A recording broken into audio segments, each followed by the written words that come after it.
Boa noite. Vamos continuar aqui nossa exposição sequencial do livro de Salmos. Estamos no Salmo número 8. E agora com um acessório a mais. Agora tem um cronômetro aqui do meu lado, controlando o meu tempo. Isso é muito bom. Vamos ler o Salmo de número 8. A glória divina e a dignidade do Filho do Homem. Ao mestre de canto, segundo a melodia, os lagares, Salmo de Davi. Ó Senhor, Senhor nosso, quão magnífico em toda a terra é o teu nome, pois expuseste nos céus a tua majestade. Da boca de pequeninos e crianças de peito suscitaste força por causa dos teus adversários, para fazeres emudecer o inimigo e o vingador. Quando contemplo os teus céus, obra dos teus dedos, obrigado, e a lua e as estrelas que estabeleceste, que é o homem que dele te lembres, e o filho do homem que o visites? Fizeste-o, no entanto, por um pouco menor do que Deus, e de glória e de honra o coroaste. Deste-lhe domínio sobre as obras da tua mão, e sob seus pés tudo lhe puseste, ovelhas e bois, todos, e também os animais do campo, as aves do céu e os peixes do mar, e tudo o que percorre as sendas dos mares. Ó Senhor, Senhor nosso, quão magnífico em toda a terra é o teu nome. Vamos fazer uma oração, mais uma oração. Pai, nós nos alegramos em poder abrir mais uma vez a tua palavra, neste dia que o Senhor fez, para que nós pudéssemos te adorar. Muito obrigado, Senhor, por todas as vidas aqui presentes.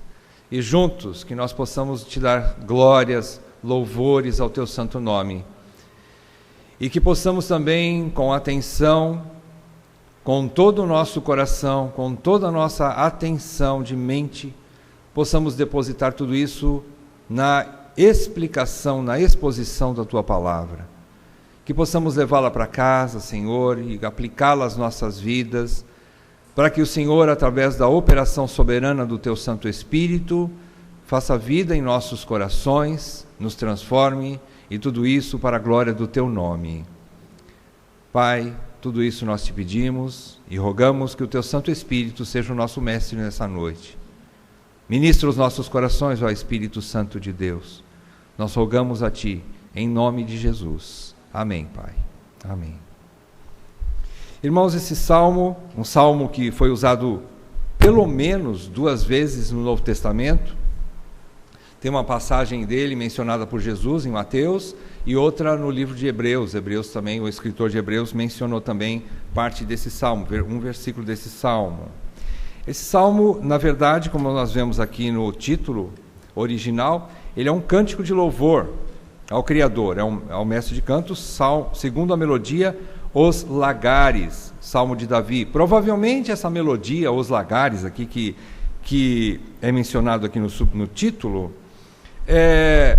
talvez fosse um hino, uma música que o povo judeu cantava em momentos de adoração, momentos de festas religiosas, em momentos especiais na vida do povo judeu, o povo de Deus. Ou talvez fosse um instrumento musical usado em festas também de celebração. Ele foi mencionado, como eu já falei 2 vezes no Novo Testamento, esse salmo, né? E ele é classificado também como um poema de sabedoria, esse salmo de Davi. Davi, então, sem dúvida, é o autor desse salmo. Davi faz uma reflexão sobre a beneficência paternal de Deus para com o gênero humano. É interessante esse salmo, porque ele mostra, além da soberania de Deus, ele mostra também a bondade de Deus para com o homem criado.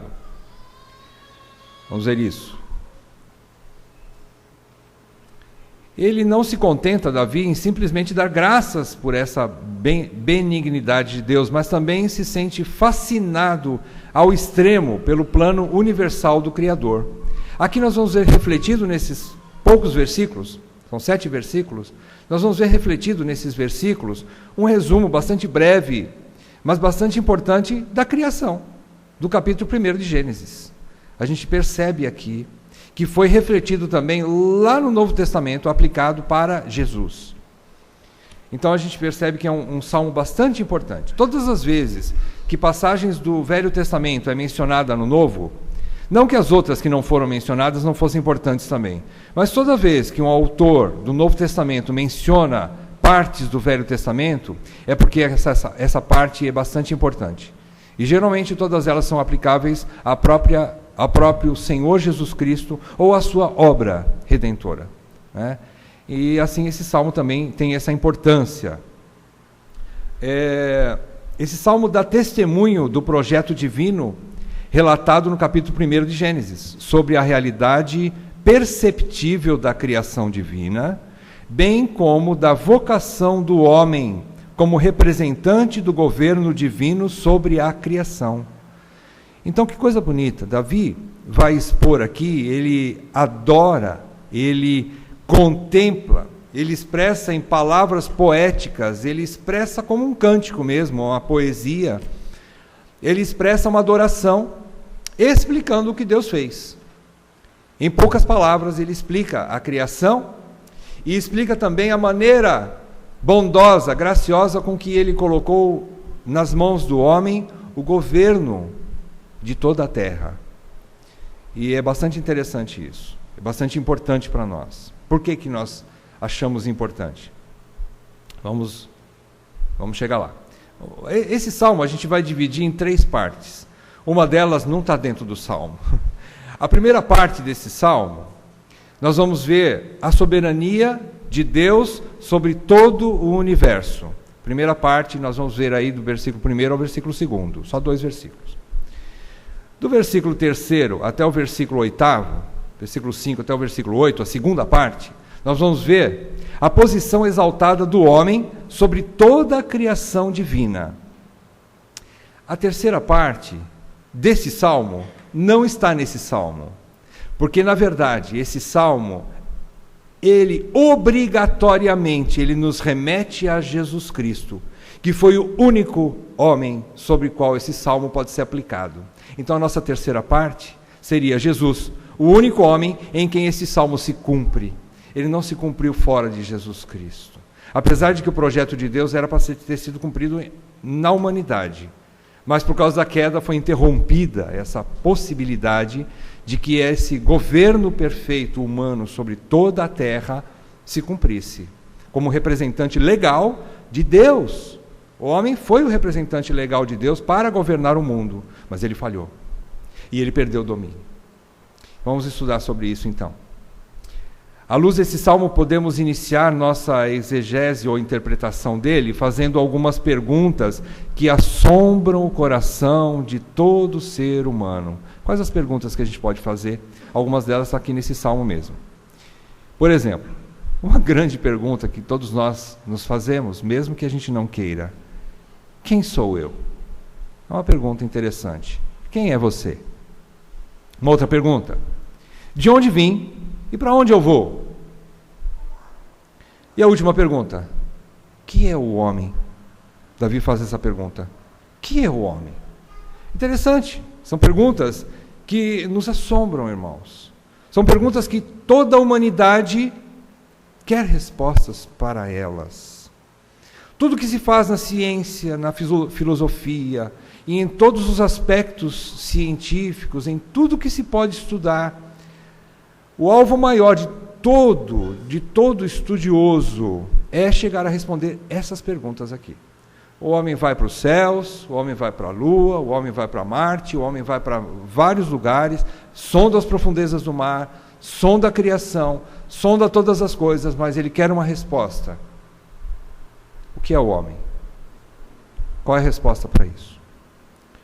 O problema, e para nós a solução, é que Davi, pela bondade e graça de Deus, guiado pelo Espírito Santo, ele não responde essa pergunta usando de humanismo, mas ele contemplou Deus revelado ao seu redor. Davi respondeu essa pergunta, contemplando a criação. Em segundo lugar, a resposta nunca, jamais está no antropocentrismo. O que é antropocentrismo? É colocar o homem no centro desse estudo.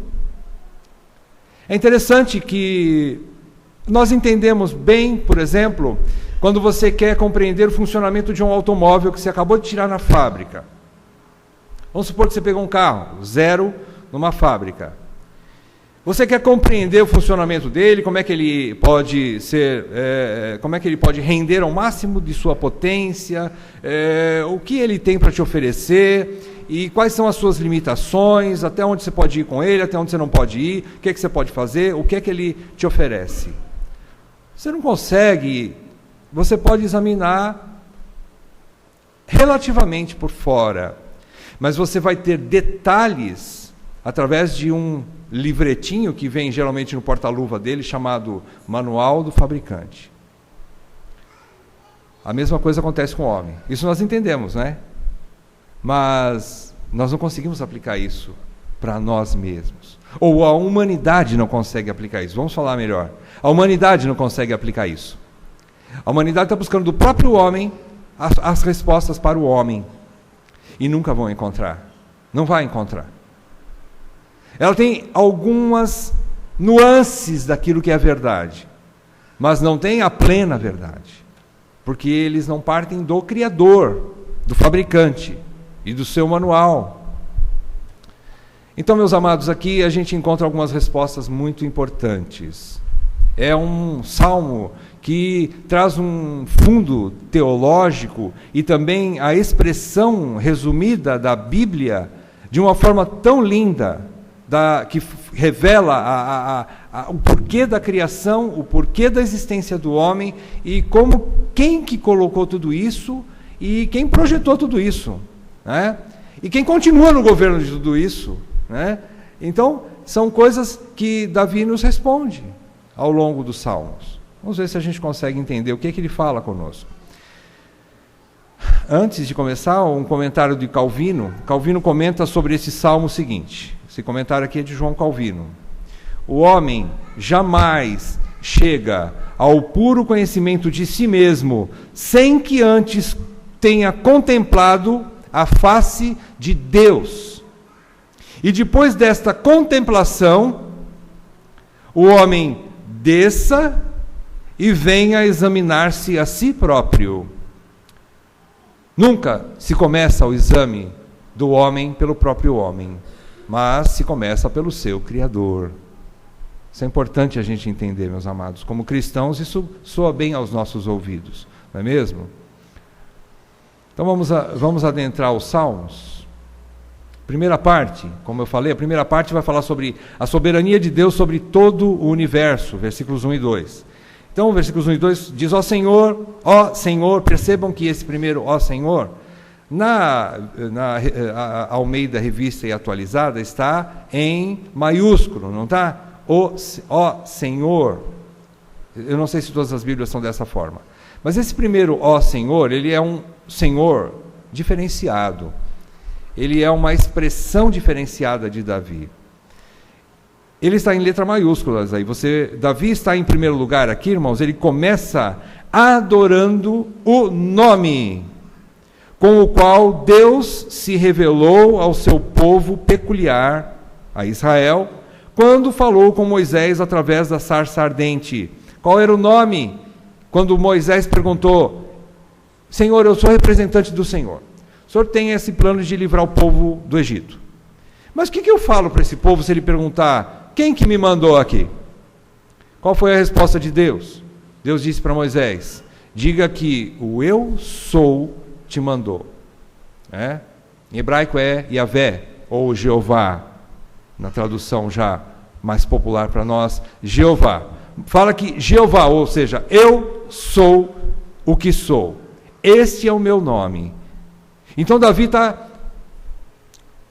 se referindo a este nome de Deus. Ele está voltando lá, naquele momento, onde o povo pela primeira vez recebeu uma informação importante, o nome de Deus.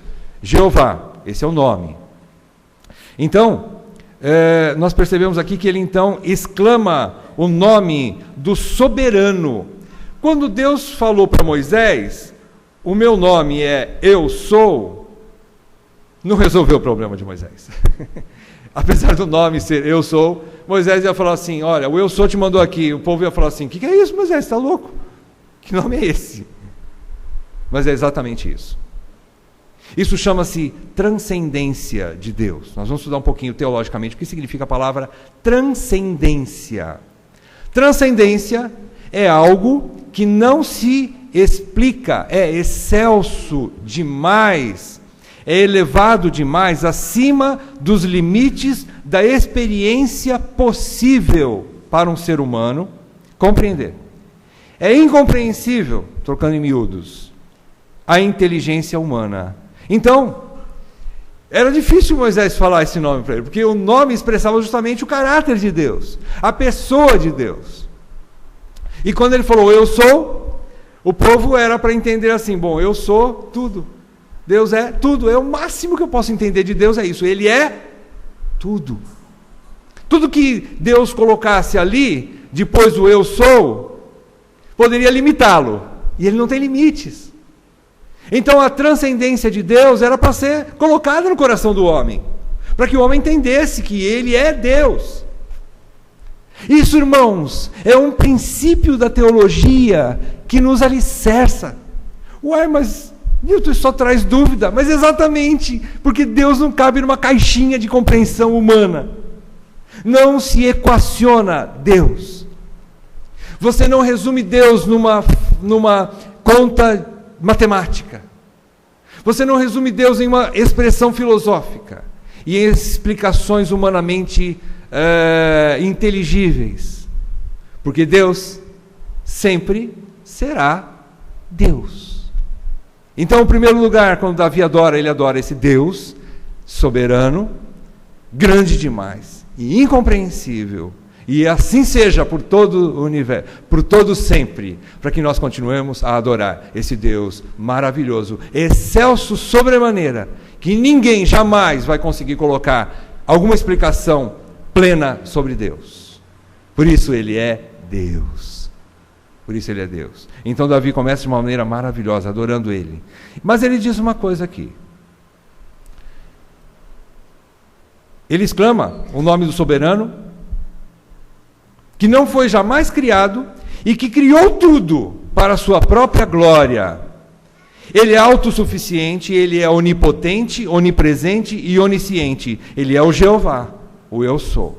Então, Davi, em primeiro lugar, expressa isso. Ó Senhor, quando ele fala assim, ó Senhor, ele está dizendo, ó Yahvé, quão grande és tu, incompreensível, transcendente. É isso que Davi fala.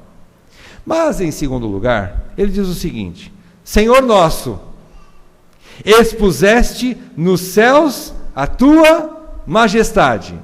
Davi agora admite, Senhor, nós conhecemos a tua majestade, que tu és rei.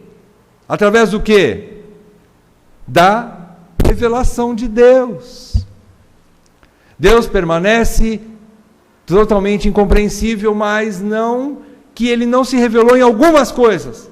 Moisés mesmo disse que as coisas reveladas pertencem aos homens, porém as ocultas continuam pertencendo a Deus, que talvez nós nunca vamos conhecer plenamente. Então agora ele começa a falar de uma outra forma. Davi, em segundo lugar, ele também adora como o Deus pessoal. Ele fala então, Senhor nosso. O que ele quer dizer com o Senhor nosso? Que Ele é um Deus pessoal, agora já é um Deus presente, um Deus relacional, é um Deus que se relaciona com a humanidade. Ele começa de uma maneira transcendente, e agora ele já vai mostrar uma outra faceta de Deus, a imanência de Deus. O que significa imanência? A imanência é inteligível, é que é um ser que pode ser compreendido em alguns aspectos. É possível experimentá-lo pelos sentidos humanos. Nós podemos sentir Deus. Nós podemos termos alguma compreensão, ele passa a ser perceptível, cognitivo. Agora ele já começa a se revelar Obviamente, ele não dá para revelar tudo, não cabe tudo na cabeça. O nosso drive de, como é que chama? De informações aqui, né? Como se fosse uma peça de um computador ali. Por maior que ele seja, não cabe Deus lá dentro. Totalmente não. Mas em alguns aspectos, Deus já começa a se revelar. Então ele diz, quão magnífico em toda a terra é o teu nome, pois expuseste nos céus a tua majestade. Então agora, Davi já está dizendo o seguinte, ele é um Deus pessoal, presente, relacional, que tem comunhão conosco.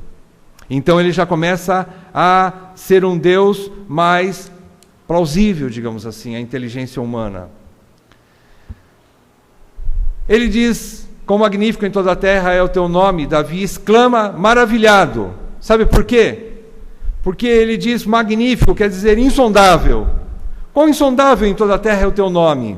O nome de Deus representava Deus, a pessoa de Deus. Ele quis dizer o seguinte, quão magnífico, quão insondável é o Senhor, a sua pessoa, que é da mesma maneira com que o Senhor se revela, nós ainda não compreendemos plenamente. Então Davi continua adorando. É uma expressão de admiração muito grande de Davi, né?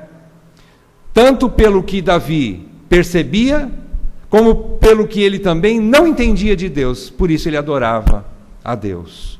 O versículo 2, no versículo 2, Davi reconhece que Deus, em sua soberania, pode usar coisas pequenas para envergonhar as grandes. Esse versículo 2 foi usado no Novo Testamento por Jesus. Ele diz que, da boca de pequeninos e crianças de peito, suscitaste força por causa dos teus adversários, para fazeres emudecer o inimigo e o vingador. Então ele mostra que, apesar da transcendência de Deus, da grandeza de Deus, da imensidão divina, da incompreensão que ele é, de ser incompreensível, ele gosta das coisas pequeninas. Irmãos, isso é mais maravilhoso ainda, porque ele poderia admirar a sua própria criação nas coisas grandes, as coisas sublimes, o universo, que a ciência não consegue compreender até hoje, as coisas que a ciência não consegue botar limites e trazer uma explicação plena. Não. Deus usa os pequeninos. Ele usa os pequeninos como seus adoradores. Isso deixa a gente ainda mais em parafuso. Parece que foge daquilo que a gente poderia dizer que é o certo para o ser humano, não é? Então, versículo 2, ele usa as coisas pequenas para envergonhar as grandes. Deus pode usar pessoas impotentes para aniquilar as poderosas, para a sua própria glória. Davi admira isso.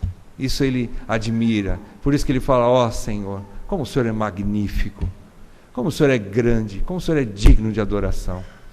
Jesus usa esse salmo, ou esse versículo 2, em Mateus 21, 14 a 16, eu não vou ler, se o irmão quiser marcar e depois confira em casa, Mateus, capítulo 21, de 14 a 16, quando ele tem um embate ali, ele tem uma disputa com os religiosos, com os escribas, os sacerdotes daquela época, quando ele entrou triunfalmente em Jerusalém, e ali as pessoas começaram a aclamá-lo, e ele chega no templo, e a primeira coisa que ele chega é chutar o balde, e ele limpa o templo de adoradores que estavam ali de uma maneira falsa, e as pessoas estavam cambiando, estavam trocando, ganhando dinheiro em cima da adoração no templo. E ele então purifica o templo, põe todo mundo para correr. Imediatamente, Jesus começa a fazer milagres, curar enfermos, e acontece que crianças que estavam em volta de Jesus começam a adorá-lo, começam a aclamá-lo. E os sacerdotes dizem, olha, isso aí está errado, olha isso aí, olha o que o senhor está fazendo. Além de o senhor fazer o que o senhor fez lá no templo, agora o senhor está usando essas crianças aí para adorar o Senhor. O que é isso? E Jesus menciona o versículo 2 desse salmo. Vocês nunca lestes? Nunca lestes? Que de crianças de peito, e de pequeninos e crianças de peito, tiraste perfeito louvor. Ele usa a palavra louvor lá no Novo Testamento. Por quê? Porque Deus se agrada do humilde. Deus se agrada do humilde, mas resiste ao soberbo. Isso é um grande princípio de Deus, meu irmão. É um grande princípio do Criador de todas as coisas. Exaltado que é, ele não admira o que se exalta por si próprio. Mas ele diz que aquele que se humilha será exaltado por Deus. Então isso é um princípio que nós precisamos guardar. Dessa primeira parte, nós concluímos que toda estrutura social começa com Deus. Tudo começou com Deus. Davi, em poucas palavras, admite isso. Toda a terra está nas tuas mãos, Senhor. O Senhor é majestade sobre toda a terra. Ou seja, o Senhor reina sobre toda a terra. Tudo é governado por Deus. Não importa os resultados, tudo está no governo absoluto de Deus. Isso chama-se soberania de Deus. Ah, mas tanta coisa ruim está acontecendo. Não vai ser para sempre, irmão. Breca aí. Não vai ser para sempre. Deus tem o seu tempo. Calma. Foi o que nós estudamos hoje no Salmo 7. Convém vocês puderem ouvi-lo, é importante. Calma aí. Você fala assim, mas como que Deus pode estar no controle com toda essa bagunça que está nesse mundo? Calma aí. Ainda não acabou a história. Ela está sendo escrita ainda. Não está no último capítulo. Calma. Vocês vão ver o resultado final, irmãos. Nós vamos estar lá. Nós vamos admirar. Nós vamos ficar boquiabertos com o resultado final da história que Deus está escrevendo ainda. Calma aí. Então, toda a estrutura social começa com Deus. Tudo converge para a glória dele. A sociedade se perverte e perece quando perde a visão do Senhor Jeová, seu Criador e sustentador. A sociedade se perverteu por causa disso. Porque deixou de examinar o Criador e passou a examinar a criatura. Perdeu o rumo. Se corrompeu, se perverteu e vai perecer. Vai. Vamos ver o que diz em Romanos. Eu peço para os irmãos abrirem rapidamente Romanos capítulo 1. A gente vai fazer esse texto paralelo do Novo Testamento para a gente também já ir aplicando na vida da igreja essa realidade do Salmo 8. O que Davi disse lá está resumido aqui. Paulo diz o seguinte, capítulo 1, a partir do versículo 18 até o 21. Romanos. A ira de Deus se revela do céu contra toda a impiedade e perversão dos homens, que detêm a verdade pela injustiça. Porquanto, o que de Deus se pode conhecer é manifesto entre eles, porque Deus lhes manifestou, sim, Deus lhe manifestou. Versículo 20. Porque os atributos invisíveis de Deus, assim o seu eterno poder, como também a sua própria divindade, claramente se reconhecem desde o princípio do mundo, sendo percebidos por meio das coisas que foram criadas. Tais homens, quais são esses homens? Os rebeldes contra Deus, são, por isso, indesculpáveis, não tem fiança para o pecado deles, porque eles rejeitaram a soberania de Deus, o governo de Deus, não se submeteram a Deus. E Paulo diz, eles são indesculpáveis, não tem remédio, irremediavelmente culpados. Versículo 21, porquanto, tendo conhecimento de Deus, e tem, irmão, toda a criação, toda criatura tem conhecimento de Deus, sim. No íntimo do homem existe um conhecimento de Deus, porque Deus o pôs lá dentro. Basta você pensar um pouquinho. O que significa a consciência humana? Animais têm consciência? O ser humano tem. E eu não estou falando de crente, estou falando de todos os seres humanos. Todo ser racional tem consciência. E essa consciência foi dada, por que ele sabe o que é certo e o que é errado? Porque ele sabe que existe alguma coisa no fim da sua vida que vai cobrar dele. Todo homem sabe disso. Todo homem tem consciência. Então, tendo conhecimento de Deus, não o glorificaram como Deus, nem lhe deram graças, antes se tornaram nulos em seus próprios raciocínios, obscurecendo-se-lhes o coração insensato. Esse final desse trechinho que nós lemos aqui, reflete o que ele diz no versículo 18, que eles detêm a verdade, esses homens detêm a verdade pela injustiça. O que é deter? A explicação dessa palavra deter é o seguinte: eles viram Deus, mas eles suprimem, eles afogam, eles sentam em cima dessa verdade e eles não querem dar atenção para ela. É como se eles estivessem afogando. Sabe a pessoa que está tentando sair do mar e você bota a cabeça dele para dentro de novo da água e ele tenta de novo, você bota de novo, ele suprime. Esses homens incrédulos estão suprimindo aquilo que Deus revela na natureza para a sua própria perdição. Essa é a situação da humanidade, meus irmãos. E é o que Davi reflete um pouquinho, então, no Salmo 8, versículos 1 e 2. Vamos para a segunda parte do Salmo. Segunda parte, a posição exaltada do homem sobre toda a criação divina, versículos de 3 a 8. Em primeiro lugar, o primeiro bloquinho aqui que nós vamos ver, o 3 e o 4, versículos 3 e 4 diz assim: quando contemplo os teus céus, obra dos teus dedos, e a lua e as estrelas que estabeleceste, que é o homem que dele te lembres, e o filho do homem que o visites? Ele contempla mais uma vez a criação maravilhosa, grande demais, e ele faz uma pergunta: o que é o homem diante de tudo isso, irmãos? É isso que ele está perguntando. O que é o homem diante de um universo? Ele diz o seguinte, Davi começa contemplando ainda novamente a criação de Deus, tão pequena para o Senhor. Sabe por que a criação de Deus é tão pequena?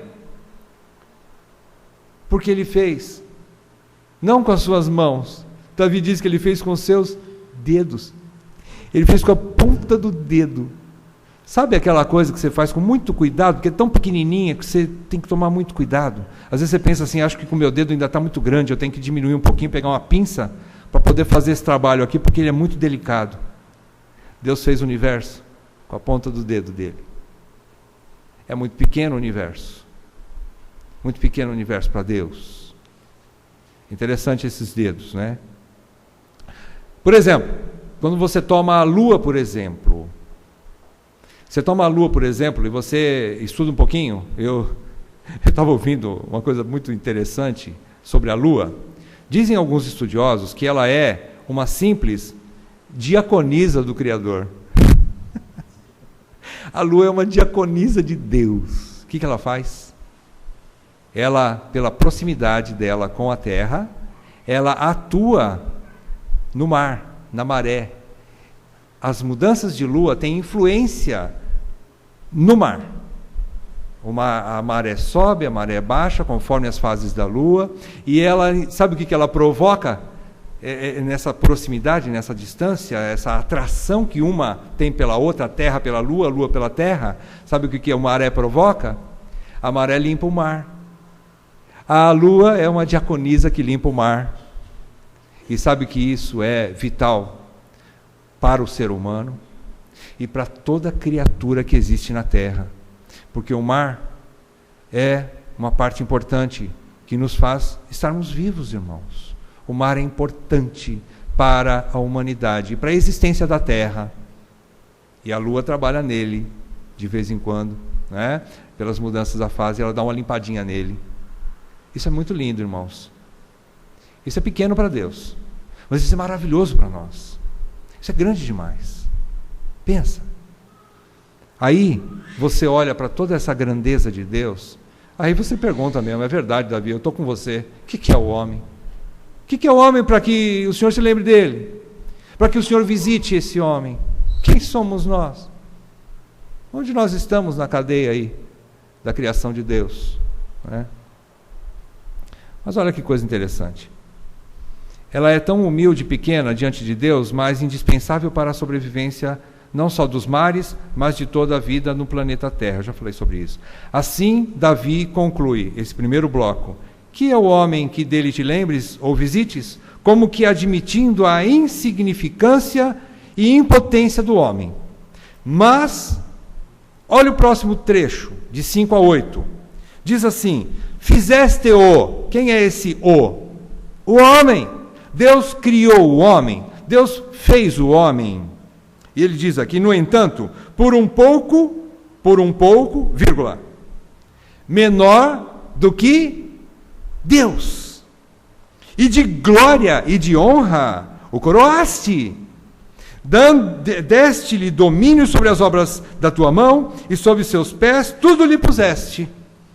Ovelhas e bois, todos, e também os animais do campo, as aves do céu, os peixes do mar, e tudo que percorre as sendas dos mares. O que Davi está admitindo agora aqui? Ele reconhece, apesar de que o homem é nada, para que Deus se lembre dele, Deus se lembrou dele. Deus olhou para o homem, criou o homem. Irmãos, é lindo. Existe uma frase de um teólogo holandês chamado Herman Bavinck. Esse homem, esse teólogo, Herman Bavinck, comentou essa passagem e escreveu uma frase sobre ela dizendo o seguinte: o mundo inteiro é uma revelação de Deus. Verdade. Paulo, quando escreve aos Romanos, admite isso. Davi está admitindo isso. Deus se revelou na criação. Só que a criação é só uma revelação de Deus. Então, Herman Bavinck diz: o mundo inteiro é uma revelação de Deus, um espelho de suas virtudes e de seu poder. Mas somente o homem é a imagem de Deus, cabeça e coroa de toda a criação. Irmãos, quando nós estudarmos, se Deus assim permitir, no encontro de casais, nós vamos tentar. Eu sei que todos nós gostamos de coisas práticas, e é bom ter. Mas nós precisamos afundar um pouco mais a nossa cabeça em teologia. Nós precisamos também tirar alguma coisa que mostra a importância que Deus dá para o casamento, por exemplo. Como aqui nós estamos tirando a importância que Deus deu para o homem. Às vezes a gente fala assim: não, nós não podemos nos exaltar. É verdade, não nos auto-exaltar, mas de uma maneira humilde, reconhecer que Deus nos fez como a sua sublime criatura. Isso é bom. É importante nós entendermos isso. Isso a gente aplica no momento de tristeza na nossa vida. Deus nos fez de uma maneira muito especial. Deus te fez de uma maneira muito especial. E isso é bom. E Deus fez o casamento, que hoje está sendo tão banalizado pela sociedade, tão ridicularizado pelo mundo. A gente vai ouvindo essa semana, a gente conversa com um, conversa com outro, vai vendo situações, casamentos assim, terríveis. Coisas assim que a gente fica imaginando, por que então foram para o casamento, né? Mas porque não entendem aquilo que o Criador, que instituiu o casamento, para que ele fez o casamento, por que ele elaborou e projetou o casamento. E isso muda não só a nossa concepção, mas as nossas atitudes dentro de casa e com o nosso cônjuge. Se não começar com Deus, irmãos, pontos práticos muitas vezes não são aplicáveis, porque falta a base de transformação interior no nosso coração e de reconhecimento do que realmente o casamento é. Como aqui, o reconhecimento de que o homem é, de fato, como que Deus criou o homem e para que Deus criou o homem e onde Deus o colocou. Vamos ver então, o que Davi fala sobre isso. Então, fizeste-o menor do que Deus, e de glória e de honra o coroaste, Davi diz aqui. O que ele está dizendo com isso? Ele está afirmando, Davi está afirmando o que aconteceu em Gênesis, capítulo 1, versículos 26 a 28, anota aí para você ler em casa também, eu vou ler para você aqui. Eu vou ler resumindo, tá? O trecho, pegando as partes que encaixam aqui nessa situação aqui que Davi está falando, do versículo 5 até o versículo 8. Gênesis 1, 26 a 28 diz o seguinte: façamos o homem à nossa imagem, conforme a nossa semelhança. Tenha ele domínio sobre a terra. Criou Deus, pois, homem e mulher os criou. E disse: sede fecundos, multiplicai-vos, enchei a terra e sujeitai-a, dominai-a. Irmãos, não foi para o leão, que é o rei da selva, que Deus deu domínio sobre a terra. Não foi para o elefante, não foi para águia, seres maravilhosos que Deus criou, né? Ou uma baleia, a baleia azul, que é o maior mamífero que existe na terra. Irmãos, não foi para esses que Deus deu o domínio como cabeça sobre a terra, foi para o homem. Então o homem tem valor para Deus. O homem tem valor para Deus. Irmãos, nós precisamos ficar com a palavra de Deus, porque Ele criou de uma maneira sublime. Você vê lá todo o relato de capítulo 1 de Gênesis, todos os 6 dias de criação, os 5 primeiros dias, quando Deus criou toda a natureza, quando Deus terminava no final de um dia, e Deus contemplava o que Ele tinha feito naquele dia, e Ele exclamava assim, como para Ele mesmo, dizendo, é bom o que eu fiz, ficou bom. Mas quando Ele termina no 6º dia toda a criação, e termina o homem, e Ele diz diferente, Ele fala assim, ficou muito bom. No final, Deus olhou para o homem e tudo mais do que Ele tinha feito, especialmente para o homem, e viu, foi muito bom. Estou gostando de tudo isso aqui. Deus está dizendo isso, e principalmente no último dia, que foi o dia quando Deus formou o homem. O que nós concluímos então dessa segunda passagem, dessa segunda parte? Temos uma posição de primazia sobre toda a criação, que foi nos concedida graciosamente por Deus. Isso também nos confere responsabilidade de administrar toda a criação e a sociedade. Irmãos, de certa forma, como crentes, às vezes a gente se acovarda e a gente fala assim, deixa a sociedade do jeito que está. Deixa também, não vamos nos preocupar com esse tal de negócio de projetos ecológicos aí. Tudo bem, você não precisa meter a cabeça nisso. Só que também você não precisa dizer assim, olha, eu quero mesmo é que se lasque tudo isso, e eu vou continuar fazendo tudo para que isso acabe mesmo. Irmãos, não é assim. O próprio livro de Provérbios diz, quando fala da criação de animais, ele diz que o justo cuida bem dos seus animais. Então, naquilo que você pode fazer para preservar a natureza, para mudar a sociedade, para transformar teu bairro, tua vizinhança, para fazer o bem na sociedade, nós não estamos falando só dentro da igreja, faça-o. Porque nas nossas mãos está o governo sobre tudo isso. Não queira achar que você vai mudar o mundo e vai fazer um mundo melhor, né? Nós não vamos conseguir, porque a Bíblia garante que o mundo vai de mal a pior. Porém, você não precisa piorar as coisas. Faça o que você puder para fazer as coisas. Faça a coisa certa, digamos assim, né? Faça aquilo que é correto. Se você puder evitar um desastre ecológico por alguma ação tua, ou pelo menos não contribua. Você não pode evitar, talvez, um desastre ecológico, mas não seja participante daquilo, né? Por exemplo, na política, às vezes você não vai se meter na política porque é uma coisa tão corrupta que você não vai conseguir mudar lá dentro. Mas aquilo que estiver ao teu alcance para fazer o bem para a sociedade, faça-o. Porque nas mãos do ser humano que tem inteligência e foi colocado por Deus para isso, está ali a nossa responsabilidade. Só tem uma ressalva. Depois da queda, nós perdemos a capacidade plena de fazer isso. Nós perdemos. Por exemplo, infelizmente, essa é a má notícia. A raça humana perdeu este privilégio por causa da queda. Veja bem, a raça humana perdeu esse privilégio por causa da queda. Paulo afirma isso quando diz em Romanos 8, 19 a 21, se você quiser anotar aí, anota para ler em casa, eu vou ler para você, para ganhar tempo. A ardente expectativa da criação aguarda a revelação dos filhos de Deus.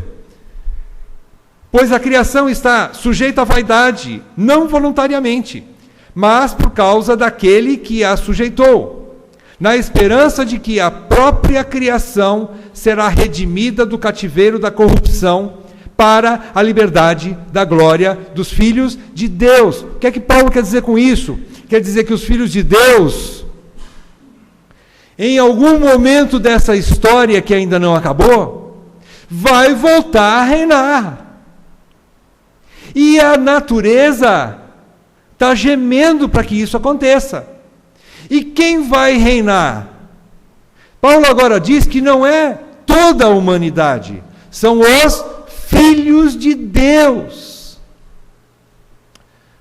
E a natureza está gemendo até hoje. Ele diz aqui que ela sofre essa dor, nessa esperança de que esse cativeiro que ela está presa, e o homem também, o cativeiro da corrupção, um dia ela vai ser livre, por causa da glória dos filhos de Deus.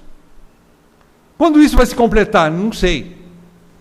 Mas a promessa é que o Senhor fechará um dia o número do seu povo, voltará e restaurará todas as coisas. Nós não compreendemos essas coisas, plenamente não. Nós temos que profetizar o que está na Bíblia. Está assim na Bíblia. Um dia a criação vai ser de novo dominada pelo homem. Eu não sei se na glória vai ter leão, vai ter boi, vai ter cabra, vai ter baleia, vai ter águia, vai ter passarinho, minhoca, barata, não sei. Tomara que não tenha barata. Mas eu não sei se vai ter. Mas se tiver, quem vai cuidar disso tudo são os filhos de Deus. E daqui a pouco nós vamos ler um texto de Apocalipse. Vamos avançar um pouquinho mais e vamos agora fechar o nosso estudo com a terceira parte, que não está no Salmo. Mas eu convido os irmãos para abrir Hebreus, capítulo 2, de 5 a 9, que é outro trecho do Novo Testamento importantíssimo, que o escritor de Hebreus aplica o Salmo de número 8. Ele aplica o versículo 5 desse Salmo, nesse trechinho, Hebreus 2, de 5 a 9. Vamos ler. Hebreus 2, de 5 a 9. Pois não foi a anjos que sujeitou o mundo que há de vir, sobre o qual estamos falando. Então o mundo não está sujeito a anjos. Antes, alguém em certo lugar, não sei porque que o autor de Hebreus colocou isso aqui, ele podia escrever no Salmo número 8, versículo 5, Davi escreveu assim, certo lugar, né? Deu pleno testemunho dizendo: que é o homem que dele te lembres, ou o filho do homem que o visites? Fizeste-o por um pouco menor que os anjos. Perdão, ele está lendo aqui o versículo 7 e o versículo 9. Não, é o versículo 5 do Salmo 8, vou só conferir. Ele está lendo o versículo 4, né? E o versículo 5, 4 e 5, né? Do Salmo 8. Então ele lê: que é o homem que dele te lembres, ou o filho do homem que o visites? Fizeste-o por um pouco menor do que os anjos. Faz uma pausinha. Lá Davi fala que é menor do que Deus. Aqui o autor diz que é menor do que os anjos.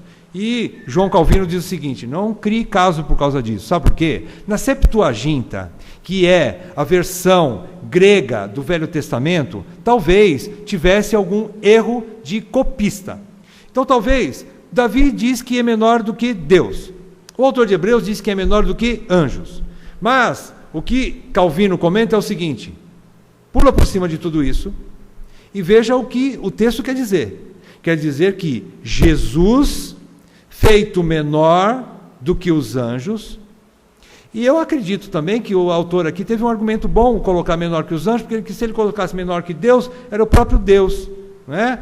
Então ele falou menor que anjos, ele diminuiu ainda, e Jesus foi humilde e se humilhou plenamente, né? Nessa diminuição, nessa maneira com que Jesus se humilhou, ele foi menor que os anjos. E diz que de glória e de honra o coroaste e o constituíste sobre as obras das tuas mãos. Todas as coisas sujeitaste debaixo dos seus pés. Ora, desde que lhe sujeitou todas as coisas, nada deixou fora do seu domínio. Agora, porém, ainda não vemos todas as coisas a ele sujeitas, é verdade. Nós não vemos todas as coisas sujeitas ainda a Jesus.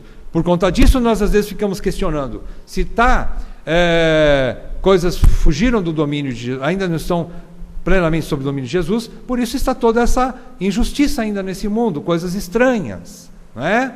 Mas calma, como eu falei desde o início, calma, tenha calma, porque vai acontecer um dia que todas as coisas estarão, de fato, sujeitas a Ele, plenamente, né? E agora, porém, ainda não vemos todas as coisas a Ele sujeitas. Vemos, todavia, aquele que, por um pouco, tendo sido feito menor que os anjos, Jesus, por causa do sofrimento da morte, foi coroado de glória e de honra, para que, pela graça de Deus, provasse a morte por todo o homem. O autor de Hebreus está querendo dizer o seguinte: este é o homem. Este é o homem que o Salmo de número 8 se aplica. O homem perfeito. Agora, este homem, em sua perfeição, ele, por sua graça, experimentou a morte por todo o homem. E ele transferiu a sua glória, a sua perfeição para todo o homem, que, obviamente, crê nele. Ele transferiu, ele tomou sobre si a queda, digamos assim. Ele tomou sobre si o pecado. E ele deu para nós, foi uma troca ruim para ele, mas ótima para nós. Porque ele conferiu ao homem, novamente, a glória do homem perfeito. Não vemos ainda isso plenamente também. E tudo que o autor de Hebreus escreveu, ele escreveu algo profetizando que vai acontecer, porém ainda não é uma realidade plena ainda. Por isso nós estamos fazendo alguma coisa aqui, jogando lá para frente, olhando para lá, para o futuro. Vai acontecer. Eu creio, você crê. Se não crê, tem que crer. Tem que ter essa esperança. Porque está na Bíblia.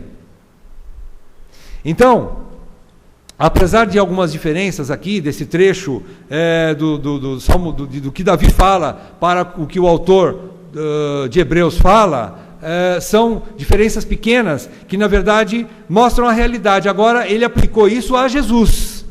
O autor de Hebreus foi sábio, conduzido pelo Espírito Santo, ele aplicou o Salmo 8 para Jesus. E ele está mostrando que esse é o homem.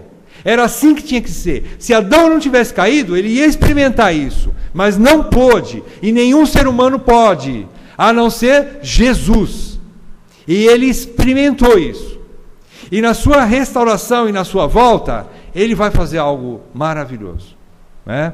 Então, outra coisa aqui, por um pouco, esse pouco aqui, por um pouco, ele está dizendo tanto na qualidade que ele realmente ele se humilhou e ficou menor do que os anjos em força e poder, e como homem, o homem Jesus se diminuiu, digamos assim.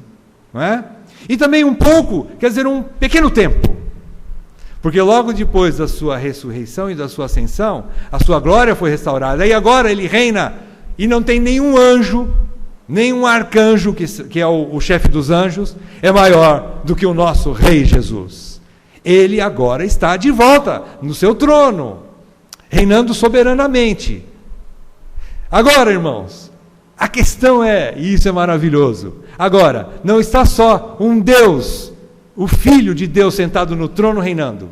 Está o homem, Jesus Cristo, ressurreto, sentado lá no trono de Deus. Tem um de nós lá, no trono de Deus. Um homem, Deus. 100% homem, 100% Deus. Não esse 100% homem desse jeito aqui, ó, desse tabernáculo aqui, não. É o homem como Deus criou o homem em perfeição. Esse homem perfeito. Que um dia nós vamos experimentar também essa perfeição. Vamos concluir então o Salmo. Só em Cristo, o único homem perfeito, está todo o domínio sobre o universo. Bom, o homem agora caído não governa mais a criação, mas Cristo, que veio ao mundo, que divinamente se esvaziou e experimentou a morte no lugar deste homem caído, recebeu novamente a coroa de glória e de honra. É o que nós vemos lá no Salmo 8, versículo 5. E todos os que estão em Cristo viverão e reinarão com Ele para sempre. Nós vamos ler daqui a pouco o texto. Vamos fazer algumas aplicações antes disso. O que a gente pode levar para casa desse estudo, desse salmo? Em primeiro lugar, irmãos, é importante a gente sempre ter em nosso coração esse ponto de pequenez. Não tente viver sua vida independente de Deus. Ele é o Senhor. Ele é o Senhor. Não tente viver independente de Deus. Você só vai quebrar a cara. Não vai funcionar. Ele é o Senhor, que governa o universo, inclusive a sua vidinha, a minha vidinha.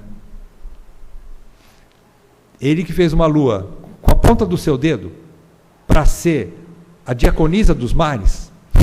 a diaconisa de Deus, Ele governa a tua vidinha, meu irmão, minha irmã, e a minha também. Então, seja humilde diante dEle. Primeiro ponto. Segundo lugar, Deus gosta de um coração humilde, irmãos. Ele gosta de um coração. Quando Ele fala ali das crianças, pequeninos, crianças de peito, Ele está falando do coração humilde. Deus se agrada de um coração humilde. Segunda aplicação. Contemple, irmãos, isso é importante para nós cristãos. Contemple e adore a Deus através da criação. Irmãos, de vez em quando, tira um tempo, faça uma viagem para a praia. Vai olhar o mar. Se você puder ir no aquário, vai olhar lá o aquário.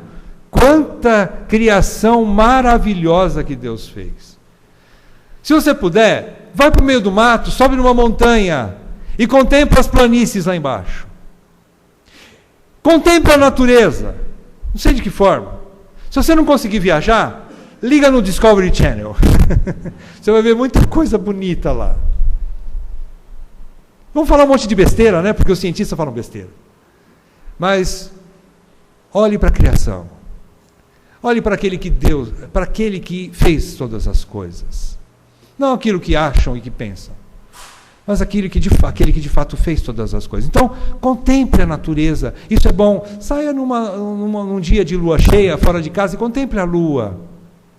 Irmãos, é lindo você contemplar a lua, principalmente quando você estiver com a esposa do lado. É muito bom. Eu preciso fazer isso, eu estou falando, mas eu não faço. Eu tenho que me juntar com vocês para fazer mais isso. Isso é muito bom. Contemplar a lua, as estrelas.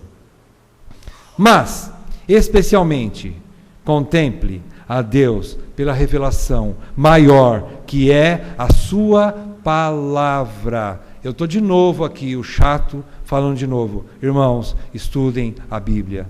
Leiam a Bíblia. Irmãos, leiam a Bíblia. Eu não sei, eu perdi a conta. Eu acho que todas as pregações eu termino quase com isso, né? Leia a Bíblia. Contemple a Deus lendo a Bíblia. Contemple e adore a Deus lendo a Bíblia. E então, depois que você contemplar a natureza, contemplar a Deus lendo a Bíblia, exclame, o que é que faltou aí? Vocês perceberam? Ora, o versículo 9, nós não lemos o versículo 9 do Salmo. Vamos ler então, repetido, né? Figurinha repetida. Ó Senhor, Senhor nosso, quão magnífico em toda a terra é o teu nome. Contemple a Deus, você vai dizer isso. Quão magnífico, Senhor, em toda a terra é o teu nome. Irmãos, isso vai fazer um bem para a tua alma, você nem sabe. Vai fazer você planar com asas de águias por sobre as circunstâncias. Em terceiro lugar, se você está desanimado pelo mal que lhe aflige, não murmure. Não murmure. Mas lembre-se que todos nós, homens, quando eu digo homens, é o gênero humano, o ser humano, homens e mulheres, todos nós, em Adão, fomos rebeldes contra o governo de Deus e perdemos nossa identidade. O sofrimento nesse mundo se dá por causa da queda. Inevitavelmente, eu e você estamos envolvidos nisso. Essa é a má notícia. Então, não murmure. Lance para Deus teu sofrimento.